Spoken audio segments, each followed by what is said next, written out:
Ave. I am Vesta, keeper of the fire. 3 segments, 1 story. Let us begin.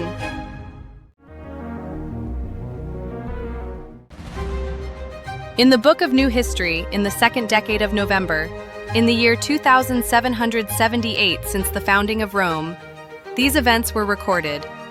Algeria, Tipaza, November 13th to 15th.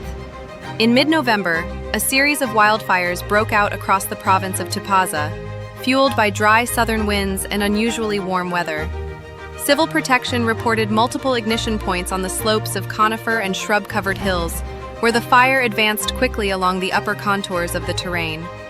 Around 260 personnel and more than 70 firefighting vehicles were deployed to hold the fronts near roads and residential areas. Several communities carried out short-term evacuations as the flames approached the outskirts of nearby settlements. After containment, burned forest patches and pockets of smoldering ground remained, and crews continued extinguishing them as the winds eased. Indonesia, Java, Semeru, November 19th. Semeru sent an ash plume to about 5.7 kilometers above sea level.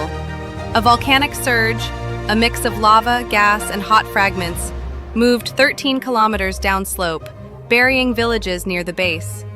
More than 1,000 people, residents and tourists, were evacuated. Part of the group, approximately 180 people, was rescued from mountain trails and taken to camps below. Ash and smoke covered slopes and valleys, damaged roofs and farmland, and altered the landscape across the foothills.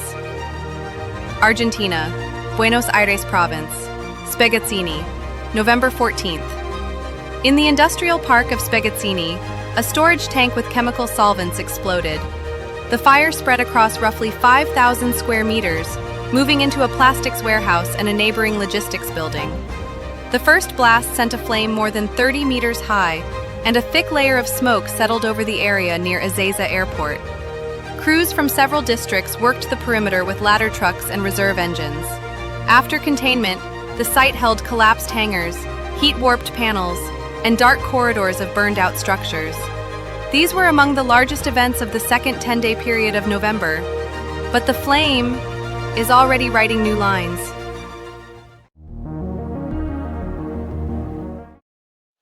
"252 million years ago, Earth looked different. All future continents were joined into a single landmass, Pangaea. Across its plains moved theriodonts, predators that predated the dinosaurs by 20 million years. Conifer forests filled the lowlands, and wetlands stretched for dozens of kilometers. The world remained stable for a very long time. Change began deep beneath Pangaea. For tens of thousands of years, hot material rose from below, and when the pressure reached its limit, the crust began to tear.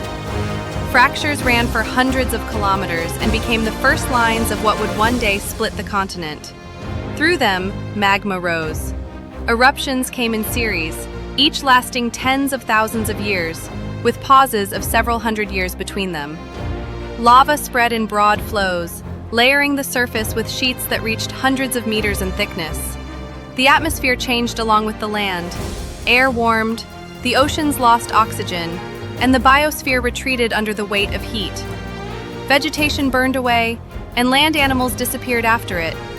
In the seas, ancient forms, survivors of hundreds of millions of years, died out, leaving thin, dark bands that remain in sediments today. Traces of that time are still visible. In Siberia and southern Africa stretch plateaus of dark basalt, flat steps built from those same lava flows. In their cliffs, horizontal layers can be seen, each one a moment of an eruption, with thin gray seams of ash trapped between the later flows.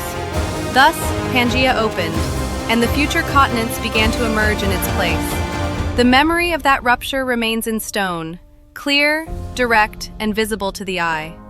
The deep processes never vanished. Heat still moves through the mantle, but its shifts are too slow to be noticed in a human lifetime.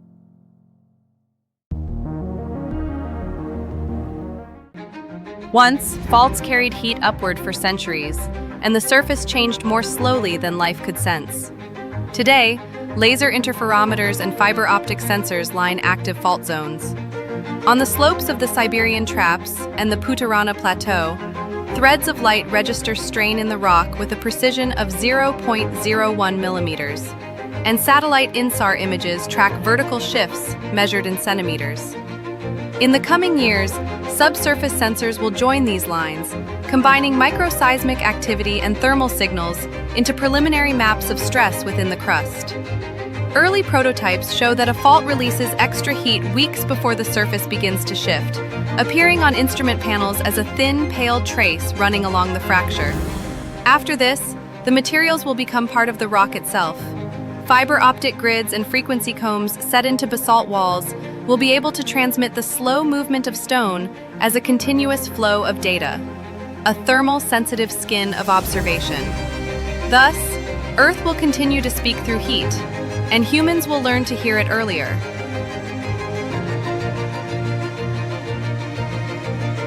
You have touched my chronicle. Nova Ignis. Come, a headline: New Stories of Fire.